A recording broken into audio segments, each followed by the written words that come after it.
Hi everyone and welcome to Kilowatt Auto. In today's video, I want to share with you a feature that was recently added to Autopilot and its utility was actually quite surprising.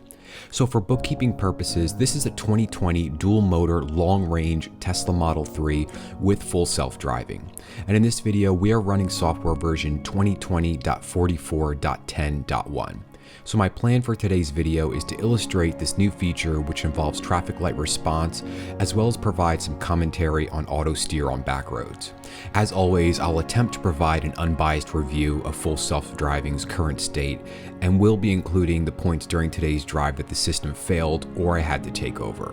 And it's also important to note that I do not have the full self-driving beta, so the current feature set operating in this vehicle, which will be displayed today, are autopilot, traffic light and stop sign control, speed limit recognition, and auto steer. For quite some time now, the car has been able to read traffic light colors and respond accordingly, and in its first iteration, this feature originally required the driver to interact with the car at all intersections regardless of the light color, and then more recently this feature was updated to allow the car to proceed through green traffic lights. If there's a leading car, it can follow, and this action requires no intervention by the driver. Now, the feature I would like to discuss today is the green light chime, which is available to activate under the autopilot menu. And just as its name implies, all this feature does is chime, letting you know when the light in front of you has turned green. And in general, I believe that I'm a fairly attentive driver, and I've been genuinely surprised at how impactful this new feature has been over the last several weeks of driving. If for some reason I'm not watching the light, or if I'm looking at the screen picking music to listen to or adjusting driving settings, the car alerts with a pleasant chime when it's time to start moving again. And then even more impressive is the fact this new alert is also giving some hints about the progress of full self-driving. And by this point, many of you have probably seen some of the full self-driving beta videos circulating on YouTube, and I've found that this alert is highly indicative of the great progress being made with each incremental software update. So while sitting in a turn lane, you'll notice that the car chimes when the green turn signal is activated, and the other lights remain red. And while this may seem like a simple feat, I was genuinely impressed that the car was able to differentiate between the light and indicate that the light pertinent to my lane position was green. Moving right along with today's drive, I'll say that slowing for both stop signs and traffic lights has become much smoother and more natural. And when this feature originally became available, slowing for any intersection was often pretty jerky and unnatural, especially at stop signs where there was not a designated stop line painted on the road. And I haven't noticed any changes with speed limit recognition, but I also can't say that I ever had an issue with the car misreading a speed limit sign. So as soon as the car passes a speed limit sign that's not what's currently displayed on the screen, it's automatically updated.